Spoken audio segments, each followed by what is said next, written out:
Hey guys, welcome to the Massive Iron Channel. I'm Steve Shaw. In this video, I'm going to talk about why I believe obesity is gross. It's not clickbait, so stick around. Before I get into this topic, if you have any questions or comments, drop them down below. The best topic ideas I turn into videos just like this. All right, so I got an article I wrote here, and I'm going to post a link down below, but I'm going to read you some of the information. It's over at tigerfitness.com, and it's basically asking the question, is obesity dangerous? Now, today, in the obesity front, in the fat acceptance front, in the fat shaming front, there was some random Instagrammer that tagged Alan Roberts from Instagram at EverydamnDayFitness, Twitter at EverydamnDayFitness, YouTube at EverydamnDayFitness, basically posting a piece of his video, and then somebody responded and said that this muscle man, Alan Roberts, was ew gross, or whatever they said. So, being the semi-witty buffoon that I am, I made a comment, looked in the dictionary to see what the dictionary actual definition of gross was. And gross was obvious and unacceptable. Now, is Alan Roberts ew, muscle man Alan Roberts, gross and unacceptable? Or, is it obvious that he's ugly? No, it's not obvious. I mean, he is kind of striking and sexy, so some people might find him ugly. That's a possibility, but I don't think so. And if you do find him ugly, is his ugliness unacceptable? Certainly not. It's certainly not unacceptable. But the title of this video, Obesity is Gross. Obesity is gross. It's not clickbait, as I mentioned. Obesity is both obvious, because when you see somebody morbidly obese, you don't need to be told that they're morbidly obese.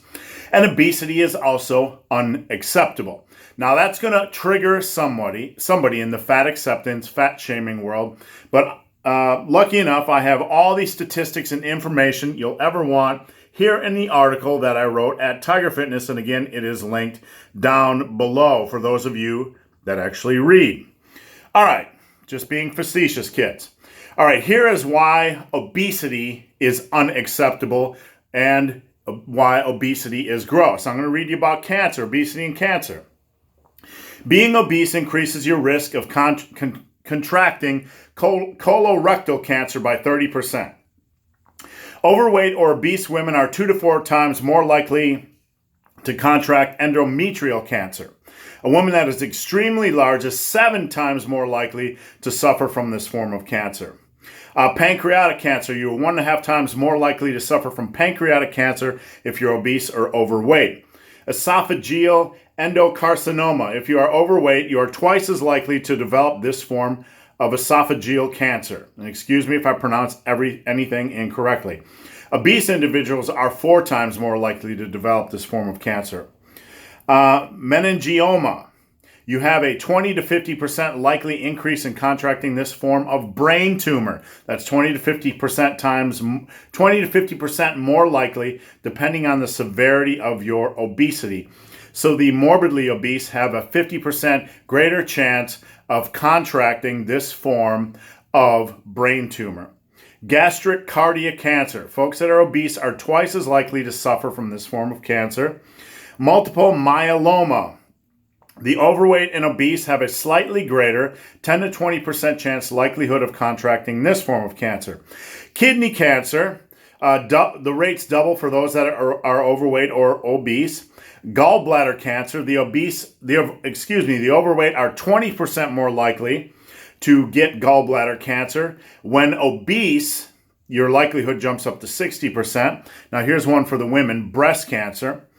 Postmenopausal women with a higher BMI, and regardless of what you think of BMI, this study is based on being heavy and uses a BMI as a guideline. One study revealed that for each 5-unit increase in BMI, there was a 12% greater chance of having breast cancer. Obese postmenopausal women experience a 20 to 40% increase in contracting breast cancer. Ovarian cancer. Women are very likely to experience higher rates of ovarian cancer as their BMI number climbs. For each 5-point increment increase in BMI, you have a 10% greater chance of contracting ovarian cancer. Thyroid cancer. BMI increases also raise the likelihood of coming down with thyroid cancer. For each 5-point BMI increment increase, your risk of thyroid cancer increases by 10%.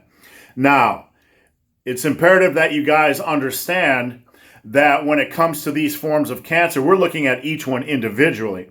And if you look at all the cancers combined, it's like playing dodgeball with like 20 people throwing a ball at you. It's going to be hard to dodge. Your rates might be higher for one form of cancer, but if you look at all the form of cancers and consider that almost every one of them, from what I have researched, increases your likelihood or risk of cancer, it's pretty grim.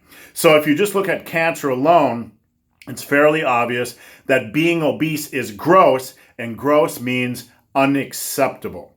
All right, mental and physical health, or excuse me, we looked at cancer. Now let's look at some physical health, hypertension. Not only is there strong evidence for the connection between obesity and hypertension, but it also needs to be stated that hypertension is a gateway to other diseases. So not only does the likelihood of hypertension go up when you're obese, but it is also a gateway for more disease. The famous Framingham study found that overweight and obese individuals accounted for 26% of male hypertension cases and 28% of female hypertension cases. You must note that this Framingham study started in 1948, and not many people were obese back then, so the numbers probably are much higher these days. Heart attacks. Obese middle-aged men are 60% more likely to suffer from a heart attack than lower weight counterparts. Diabetes. 90% of all type 2 diabetic cases are found in overweight or obese individuals. Strokes. There are 130,000 stroke deaths each year in America. Being obese or overweight increases the likelihood of having a stroke. So obesity also contributes to the severity of strokes. Sleep apnea. It goes without saying that the obese suffer from sleep apnea more often than normal weight individuals. And when it comes to recovery, when it comes to human growth hormone level, regulating proper human growth hormone levels, sleep is essential. HGH plays an extremely important role in maintaining cell repair. So when your HGH levels drop down, you're basically causing premature aging. So sleep apnea can contribute to poor sleep, which can contribute to declining HGH levels, which can contribute to earlier aging. Osteoarthritis. Obesity is considered the greatest modifiable risk factor for osteoarthritis. Obese experience 6.8 times more cases of osteoarthritis, 6.8 times more. Non-alcoholic fatty liver disease. 30% of obese are considered metabolically let me backtrack. 30% of obese are considered metabolically normal. And the abnormal metabolically have a greater chance of NAFLD, non-alcoholic fatty liver disease. Kidney disease. Body weight has a direct and taxing impact on the kidneys. An increase in weight drives heightened metabolic demands, which result in compensatory hyperfiltration in the kidneys. So, if you're overweight, you inherently have a risk of having bad kidney issues. Now, mental health. Let's talk mental health. We looked at cancer. We've looked at physical health, and I know this is a long video, but it's an important video, so continue to pay attention if you would. Approximately 43% of adult depression cases are from the obese. Women that suffer from depression are more likely to be obese. The severity of depression symptoms are on the rise, perhaps growing as the rate of obesity grows. Of the adults that take antidepressants but remain depressed, 55% of these individuals are obese. Suicide. 33% of females that are extremely obese, meaning BMI of 40 or greater, exhibit suicidal behavior.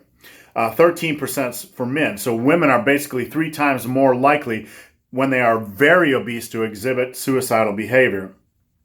Suicidal attempt rates are similar in nature. Of the extremely obese, 20% of women and 13% of men have attempted suicide. These are extremely obese. And obviously, there is a connection between obesity and anxiety disorders. There are many, many anxiety disorders, so it's beyond the scope of the article I wrote to talk about them all. But there is certainly an impact on panic disorders and social phobias.